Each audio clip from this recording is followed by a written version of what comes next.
Don't you worry, the clip's about to begin, but don't forget to subscribe. Or else, don't make me turn this website around. So, the next caller is... Sorry, I always click wrong. Rebus? Sorry, I don't know how to say your name. Can you hear us? It's me. Hi. Yeah. You're saying it correctly. Just Rebus. Okay, Rebus. Great. How can we help you? In. Good. So, okay, I'm pretty nervous, and English is not my first language, so I need to construct my sentence a little bit. That's okay. Take your time. So, how are you? Good. Thank you. How are you? Yeah, very nice to talk to you guys. So, well, when I was on the line, I heard this couple of called in, and they all have the similar questions. Basically, I'm a self-identified cis man for all of my life, but lately I start to think maybe not. Especially after I saw some video from Katy, and I think you were talking about how you feel when you were younger and wish you born as a female or something like. Then it's then I like, oh, that's how I feel all my life. But I more feels like I want to win the lottery, but hey, that's not going to happen. That's right. kind of feeling. Yeah. So I guess also just like past caller, it's not bother me enough to want me to change. Like I'm enjoying being a guy. It's just I want to be girl more. I don't know if that's clear or not, but yeah, that makes sense. Yeah, I think if that's how you're, if that's how you're feeling, that is absolutely worth investigating. I don't think a lot of cis people who are cis typically, I'll say, just in case to cover any hypothetical bases, I don't think most cis people feel that they wish they had been born the other gender and were just that way. Like we were saying earlier, you maybe wish like, oh, it'd be cool to like live as that for a day, get the idea, and then, go back. But like if you've been feeling persistently like you said for most of your life were wishing that you could be the other gender, that sounds like some form of gender dysphoria or something is going on, at least in your head, right, regarding gender. And it's definitely a good thing that you are starting that investigative process for sure. I think that I totally understand. Sorry. Yeah. Go ahead. Sorry. Yeah, I was Go going ahead. to say like it's more like every time, like I used to have a very feminine voice, and when people mistake me as a girl during the phone, it's given me genuine happiness. Like I was like, oh, that's nice, but the thing is, I really don't hate to being a man. Like it's not like I don't want to be a man. It's just I want to be another one more. But it's not enough for me to think about all the repercussions and all the risk and all the things. I don't know. I think it's just not enough. Like not discussed it by my own gender enough to be. I don't know what that feeling is.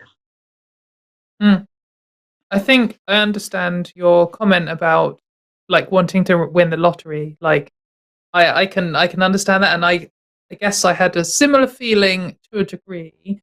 Like when I was younger, I kind of thought like, oh, if my whole life fails and my whole family dies in a plane crash and everything is gone, then I'll like move to Thailand and transition. I was just like, it's not enough. Chucking my everything I have away. Maybe I have a situation. Like, maybe I'll win the lottery. Maybe I'll be a millionaire one day. Maybe I'll become a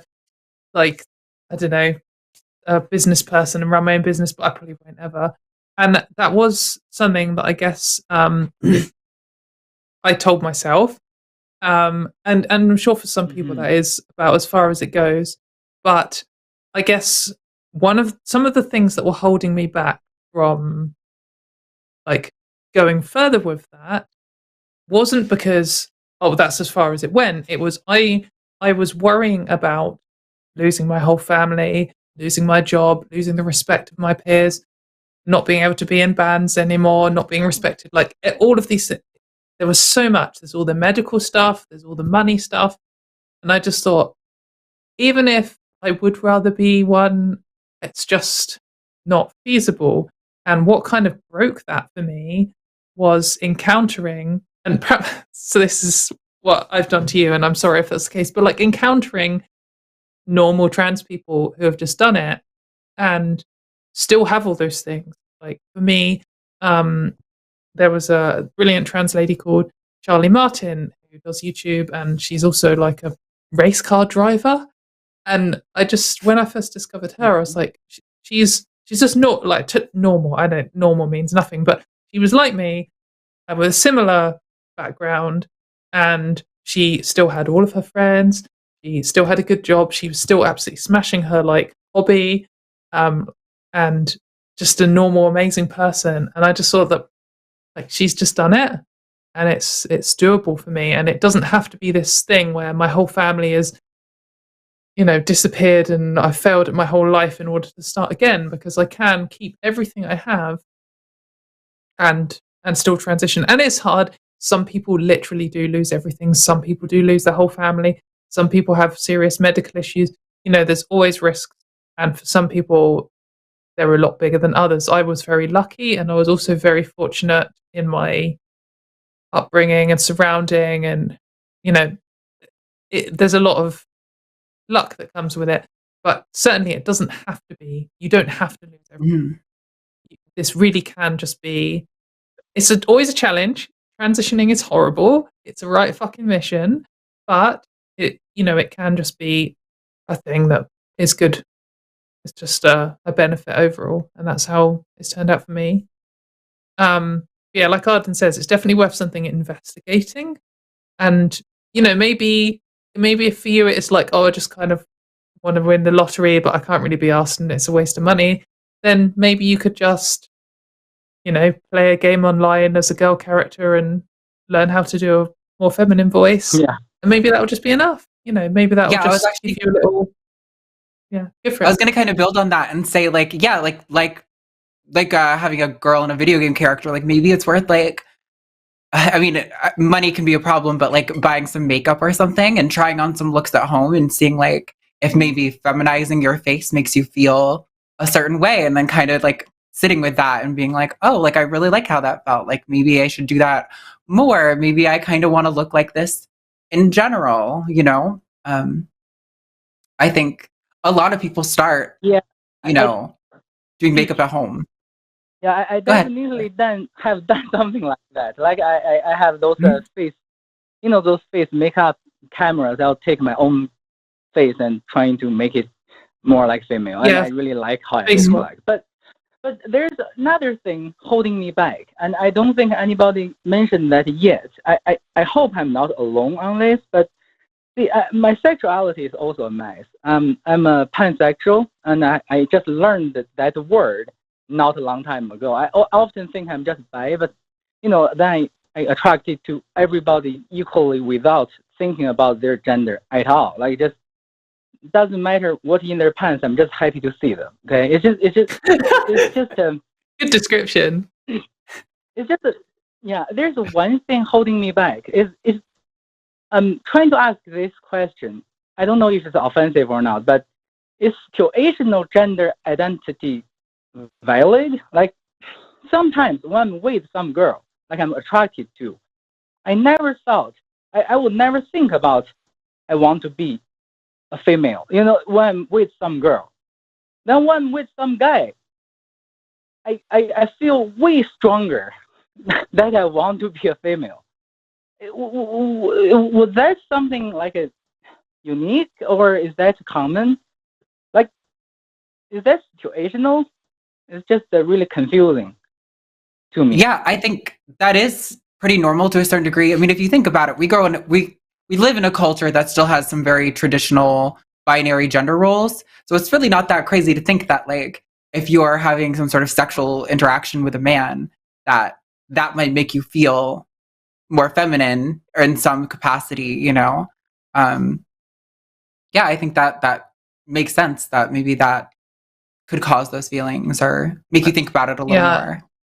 I've definitely heard from bisexual trans women, particularly. I haven't heard from bisexual trans men saying this, so maybe tell me if you have. But I've heard from bisexual trans women that they often say that they would be happy dating a man or a woman, but around a woman they can maybe feel a bit more insecure about their like position as a woman, but around a man, like a cis man, or I guess a trans man, like a binary man is what I'm saying, is the kind of the dynamic puts you very much more clearly like or securely as a woman because you're like playing off each other in the relationship, which doesn't have to be the case in all relationships, but it definitely is in some. A lot of relationships there is definitely a man and a woman in a lot of straight relationships, and it can be part of someone's validation,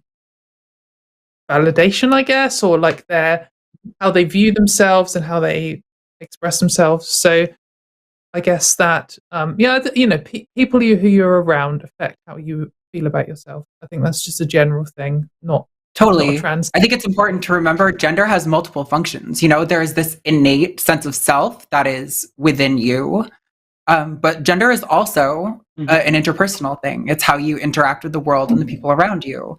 And by the way, if you're like a non-passing trans person, that doesn't mean you're not your gender. That's not what I'm saying. I'm just saying that gender has multiple facets to it. And one of those is how you interact with other people. Yeah, definitely. Yeah, Did that help you? I guess that totally makes sense because I think when in a relationship with somebody, and I can feel what part of me they like, and I will kind of amplify that part of me. So if they like some feminine part of me, I think I will amplify that feeling as well. That part of me will be more validated by that person. So I guess that makes sense. So I guess one thing I'll just add is also, it's totally fine to be like a feminine cis man sometimes and a masculine cis man other times. Maybe you're a trans person and maybe you're not. And if you are, it's worth investigating. But if you're comfortable, alternating between male partners, female partners, non-binary partners, and it changes how you feel about yourself. And sometimes you feel like you want to feel more feminine, so you make some decisions there, and sometimes you want to feel more masculine. However you want to describe it, that's also cool. That's also fine. But yeah, it's definitely worth investigating because if transition is right for you, then maybe that's a good thing. Yeah, I don't know. Like again, for me, it still feels like a lottery kind of thing. I used to live in China. Like most of my life, I was living in China for 20-something years. Right, I just came to Canada several years ago, and all of my family and my friends on that part, they wouldn't understand any of this. It took me like 6 years to soften my mom's standard on homophobic kind of thinking. And I could finally came out to her as a pansexual, and I still cannot come out to my father because my father still holds the view if I'm homosexual he'll break my leg. So it's just I don't think I will choose transitioning in the future. I can see at least not now, but I guess it really helps when somebody can tell me my feeling is not just weird unique situation, and yeah, you're not weird. Yeah, you're not weird. One thing I will say is don't live your life for someone else. Like if you're in genuine risk, then get yourself safe. If your dad would actually injure you, then obviously get to a safe place. But don't stay in the closet your whole life because of your parents or because of whoever. And then they'll eventually pass on, and then you might feel like I did all this for my whole life for them. For what? Like, it's your life and you need to live it for you. And for sure, you've got to take into account the factors like your family's important to you and all this kind of stuff. But this is your life, and your parents need to respect that. When I came out, my parents struggled with it, and it took us years to get back to normal, like years, 4 or 5 years. So, but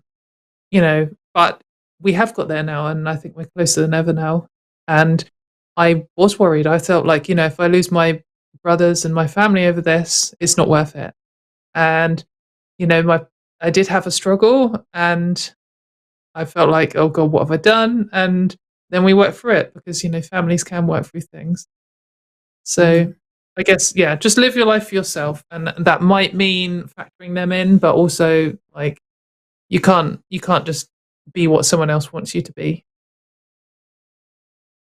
Yeah. Yeah, I think what I always do is I will try my best to change their mind before I come out to them. And I managed to do so. Like, it takes a long time, but I did manage to soften their position. Like, even my father's position is no longer like they just against all homosexuality. Now he just think like, if it doesn't happen to him, that's okay. It takes a long time because they're both very logical people. I can kind of talk to them, and if I use different evidence and things, they will listen. They will still stubborn on certain opinions, but they will listen. It just takes very, very long time. I would still try to, soften their mind on transgender people. Maybe one day they will accept. Then maybe I will have a chance to do that after that. But again, it is my life. But also my life, I imagine to live with not live with my parents, but I want my life not separated from them. Like I still want my parents. You want them in your life. So I don't want to risk. Yeah, I don't want to risk. I don't want to do something too fast and to put on some unnecessary risk. Yeah, I know they love me, and I know they will change their mind. It's just they need a longer time. Like if I just came out right now to them, they cannot accept that. But if I keep feeding them information and things, maybe after 2 or 3 years, they can be acceptable. You just do some brainwashing. Send them some propaganda. Send them some my YouTube. I'm glad that. Well, the thing is, they have another things to brainwash them. I have to be better brainwasher than other propaganda they have been received every day in television and all other things. So it's a challenge, but then I'm up to it. I like. You're their child, so you've got a bonus. That's true. In that front. Yeah. Thank you very much for calling in. I think we're going to move on because we can get in the last caller if Arden's still got energy. Yeah, let's do it. Let's go. Okay, thank you very much for calling. Thank you very much. Thank you. Bye. Bye. Hey, thanks for checking out this clip for The Line. While you're here, hit that like button, hit subscribe, turn on notifications, and then share this with that bitter uncle of yours who loves talking about the good old days.